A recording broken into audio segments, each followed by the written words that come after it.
আসসালামু আলাইকুম। স্বাগত জানাচ্ছি ৪৭ প্রিলির। আর মাত্র মাঝখানে ২ মাস সময় আছে এবং রমজানের পরে হচ্ছে কি ২ মাস সময় আছে।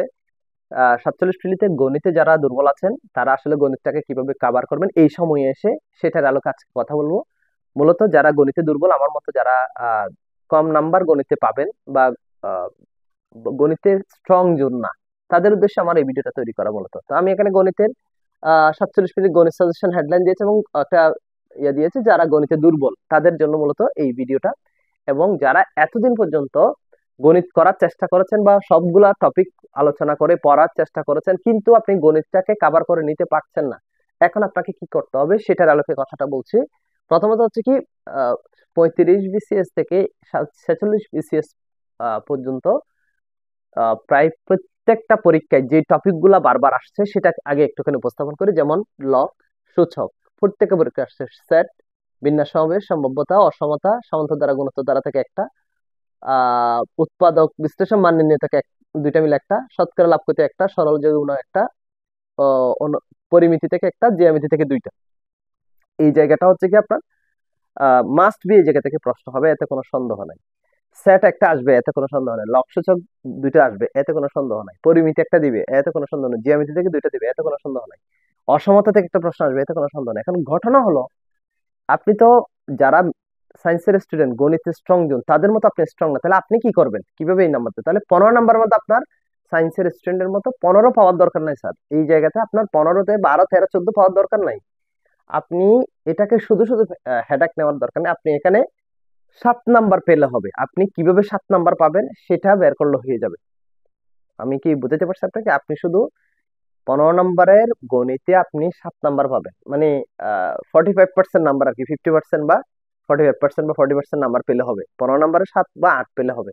এখানে ৭, ৮ পাওয়ার জন্য আপনি, যেহেতু এখানে আমার আর সময় নাই, আপনার ৪৭ পেলি আপনাকে বাকি সাবজেক্ট গুলা রিভিশন দেওয়া, প্রস্তুতি নেওয়া, যেহেতু আপনার সময় নাই, তো এই কম সময়ে এখন আপনি যা করবেন সেটা হচ্ছে কি, কোনটা কোন কোন টপিক গুলো আপনি মাস্ট করবেন। যেমন লক অবশ্যই করবেন, সূচক অবশ্যই করবেন, সেট তিনটাতে তিনটা ভালোভাবে করবেন। এই তিন জায়গা থেকে আপনি প্রশ্ন কমন পেয়ে যাবেন। তিনটা পেলেন মানে আমি যেখানে যেগুলা রাইট, এই যে রেড কালারের চিহ্ন দিয়েছে এগুলা উৎপাদক বিশ্লেষণ এবং মান নির্ণয়, এখান থেকে একটা পাবেন। তাহলে এখানে ৩, এখানে এই দুইটা মিলে ১, ৪, শতকরা লাভ ক্ষতি মিলে ১, ৫, সরল ও যৌগিক মুনাফা ৬, অনুপাত আসতেও পারে না আসতে পারে। অনুপাত যদি পরীক্ষা আসে আপনি অনুপাত করে দেবেন, অনুপাতটা সহজ আছে, আসলে সেটা হচ্ছে আপনার জন্য প্লাস পয়েন্ট। ঠিক আছে, না না আসার সম্ভাবনা বেশি। পরিমিতি, পরিমিতি একটা আসবে, এটা কঠিন হবে আপনার। জ্যামিতি থেকে দুইটা প্রশ্ন আসবে, এই দুইটা প্রশ্ন, তাহলে ওই ৫ আর এই জ্যামিতি থেকে দুইটা প্রশ্ন আসবে। এই দুইটা যে প্রশ্ন মিলে ৭। আপনি টার্গেট করবেন এই ৭ নাম্বার। কিভাবে পাবেন সেই ৭ নাম্বারকে? আপনি যদি বিন্যাস সমাবেশ সম্ভাব্যতা যদি আপনি টার্গেট করেন, স্যার পরীক্ষার হলে এমন একটা বিন্যাস সমাবেশ সম্ভবতা দিবে যেটার হচ্ছে কি কোনো অ্যান্সার নাই, এরকম হয়ে যাবে, অপশন নাই। অথবা বিন্যাস সমাবেশ সম্ভবত যারা সায়েন্সের হায়ার ম্যাথ করে বিন্যাস সমাবেশ সম্ভবত করে তারা মিলাইতে পারবে না, এরকম একটা ঝামেলা, একটা অঙ্ক দিয়ে দিবে। আর সহজ দিলে তো যদি আপনি পরে দেন, সহজ পারলে তো সেটা ভিন্ন বিষয়। কিন্তু এগুলাতে স্যার বিশাল সময়ের ব্যাপার আছে। অনেক দিন পড়াশোনা করার পর আপনি ১ নাম্বার পাবেন। মানে আপনি বিন্যাস সমাবেশ সম্ভবত ১ নাম্বার পাওয়ার জন্য আপনাকে ১ মাস পড়াশোনা করতে হবে গণিতের। সো আপনি ওই জিনিস আপনি নিতে যাবেন না, যেহেতু আপনি অন্য পড়া পড়তে হবে। সো ম্যাথ নিয়ে আপনি শুধু শুধু হেডেক হবেন না, শুধু শুধু ম্যাথ নিয়ে আপনি এত ঝামেলা করবেন না। কারণ আপনার ম্যাথে ১৫তে ১৫ পাওয়ার কোনো দরকার নেই। ১৫তে আপনার ১০, ১২ পাওয়ার কিছুই তো কোনো দরকার নেই। আপনি শুধু ম্যাথে ম্যাথে আপনি ১৫-এর মধ্যে ৭ অথবা ৮ পান। তাহলে এই ৭, ৮ আমি কিভাবে পাবো সেইটা ভাবে আপনি রুটিন করে জাস্ট ওটাকে ফোকাস করেন। তাহলে আমি আবারও বলছি আপনাকে, জ্যামিতি দুইটা প্রশ্ন জ্যামিতি হবে, যেমন রেখা, কোণ, ত্রিভুজ, চতুর্ভুজ, আয়তক্ষেত্র, এই জায়গাগুলো থেকে যেমন এই জায়গাগুলো থেকে আপনার দুইটা প্রশ্ন হয়ে যাবে। ঠিক আছে, যেমন ১৮০ ডিগ্রি, এই যে ৯০ ডিগ্রি কোণের সমকোণ, এইরকম করে করে যে প্রশ্নগুলা হয়, যে প্রবৃদ্ধি গুণ কোনটা, হ্যাঁ, সমকোণী ত্রিভুজের কোন কোনটা, অথবা পিথাগোরাস একটা দিয়ে এরকম করে একটা প্রশ্ন হয়ে যাবে। হ্যাঁ, এই জায়গায় একটা ফ্যাক্ট। সো জ্যামিতি থেকে আপনি ২টা নাম্বার পাবেন। একটা প্রশ্ন আপনি একবারে চোখ বন্ধ করলে প্রশ্নটা কমন পাবেন।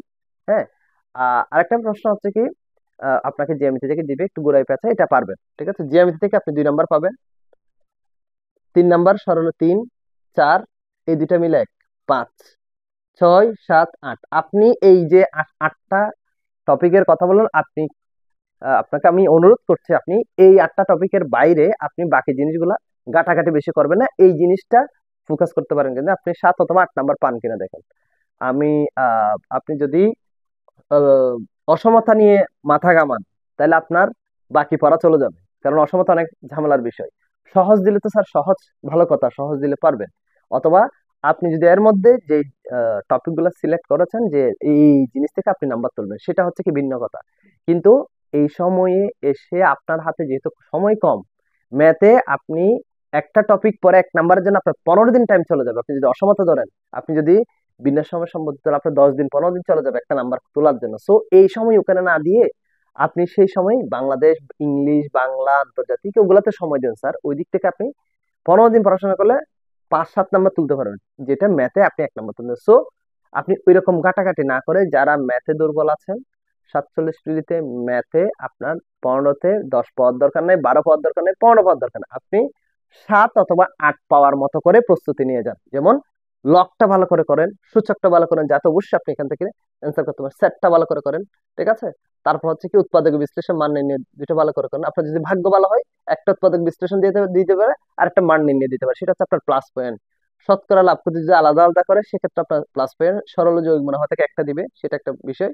আর জ্যামিতি থেকে 2টা পাবেন। আর যদি কোনো কারণে একটা অনুপাত দিয়ে দেয়, হ্যাঁ, সেক্ষেত্রে হচ্ছে কি আপনার জন্য একটা প্লাস পয়েন্ট। আর পরিমিতি থেকে যদি কোনো ওই যে আহ এটা কি চৌরাস্তার একটা পুকুর পাড়ের, আয়তাকার পুকুর পাড়ের চারদিকে 2 মিটার আছে, এই টাইপের প্রশ্ন দিলে সেটা হচ্ছে কি আপনার প্লাস পয়েন্ট। এই টাইপের সহজ প্রশ্ন করলে সেটা হচ্ছে প্লাস পয়েন্ট।